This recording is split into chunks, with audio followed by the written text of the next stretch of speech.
नमस्कार, मैं हरि सिंह मीना, सहायक आचार्य राजनीति विज्ञान, राजकीय कन्या महाविद्यालय लालसोट। आज मैं अपने ई कंटेंट के व्याख्यान में बीए पार्ट प्रथम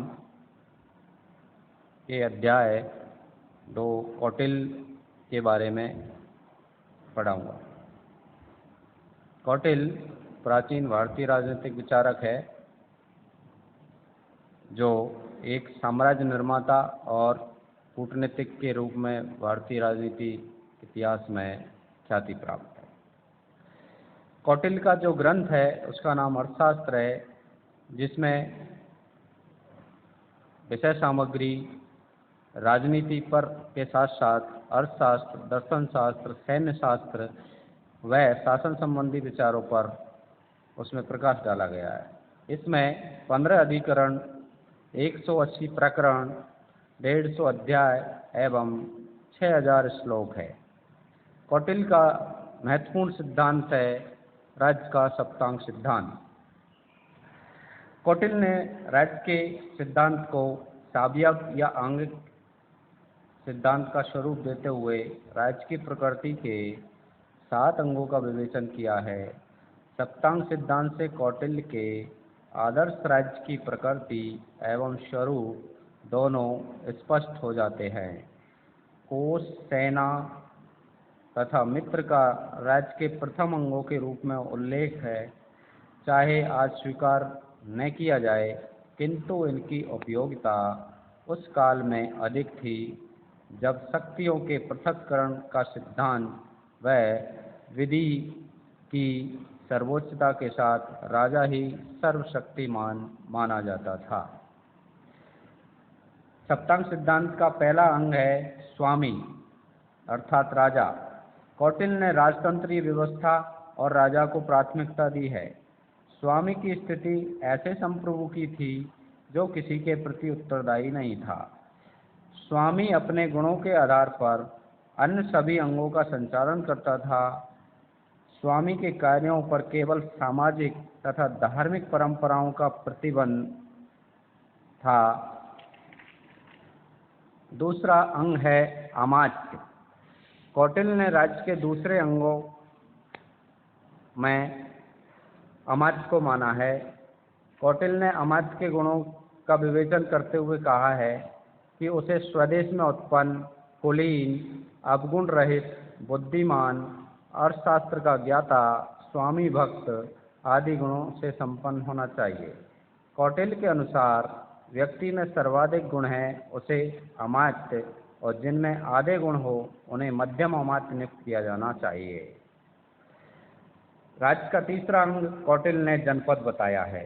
कौटिल्य ने राज्य के तीसरे अंग के रूप में जनपद में भूमि एवं जनसंख्या दोनों शामिल किया है। कौटिल्य ने राज्य को निश्चित जनसंख्या निर्धारित करने के बजाय चारित्रिक श्रेष्ठता एवं गुणात्मक पक्ष पर अधिक बल दिया है।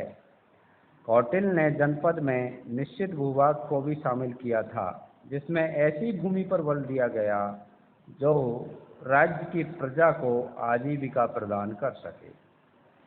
राज्य का चौथा अंग का वर्णन कौटिल्य ने दुर्ग अथवा किलेबंदी को बताया है। राज्य की सुरक्षा के लिए यह आवश्यक है राजा को अपने जनपद की सीमाओं और चारों दिशाओं में किले बनवाने चाहिए। कौटिल्य ने 4 प्रकार के दुर्गों का उल्लेख किया है, जिनमें औदिक दुर्ग, पर्वत दुर्ग, धानवन दुर्ग तथा वन दुर्ग प्रमुख है। दुर्ग वहाँ बनवाना चाहिए जहाँ उसे कम मेहनत और कम खर्च से आसानी से बनवाया जा सके। राजा को अपनी राजधानी केंद्रीय स्थान पर मुख्य नगर की स्थापना करनी चाहिए। सप्तांग सिद्धांत का 5वां अंग कोष है। कौटिल्य ने कोष अथवा राजकोष को राज्य का आवश्यक अंग माना है। कौटिल्य के अनुसार राजकोष ऐसा होना चाहिए जिसमें पूर्वजों तथा स्वयं के धर्म की कमाई संचित हो। कोष धन, धान्य, रत्नाभूषण और नकदी से भरा पूरा होना चाहिए ताकि आपातकाल में प्रजा की रक्षा की जा सके। कोष संपन्न होना चाहिए, लेकिन ऐसा करने के लिए अनैतिक साधन नहीं अपनाने चाहिए। कोष स्वयं राजा द्वारा उसी प्रकार भरा जाना चाहिए जैसे पूर्वजों ने भरा हो। समृद्ध कोष से राजा न केवल स्वयं को बल्कि शत्रु को भी विजित कर सकता है। सप्तांग सिद्धांत का छठा अंग दंड अर्थात सेना है। सेना को कौटिल्य ने राज्य का आवश्यक अंग माना है। सेना के माध्यम से राजा न केवल अपने देशवासियों बल्कि दूसरे देशवासियों पर भी नियंत्रण रख सकता था। सेना में वंशानुगत आधार पर भर्ती की जानी चाहिए। सेना में क्षत्रियों की ही नियुक्ति की जानी चाहिए। सप्तांग सिद्धांत का सातवां और महत्वपूर्ण अंग है मित्र। कौटिल्य ने राजनीतिक अलगाव को मृत्यु तुल्य मानते हुए मित्र को राजा की परम आवश्यक कृति माना है। कौटिल्य ने दो प्रकार के मित्रों का उल्लेख किया है, सहज मित्र एवं कृत्रिम मित्र। सहज मित्रता पिता और पितामह के संबंधों से प्राप्त होती है तथा वह पड़ोसी शत्रु के निकट ही स्थित होता है। कृत्रिम मित्र जीवन व संपत्ति की रक्षा के लिए रखा जाता है। मित्र ऐसा होना चाहिए जो वंश परंपरा, अनुशासनबद्ध, उत्साही तथा उसमें विरोध की संभावना न के बराबर हो।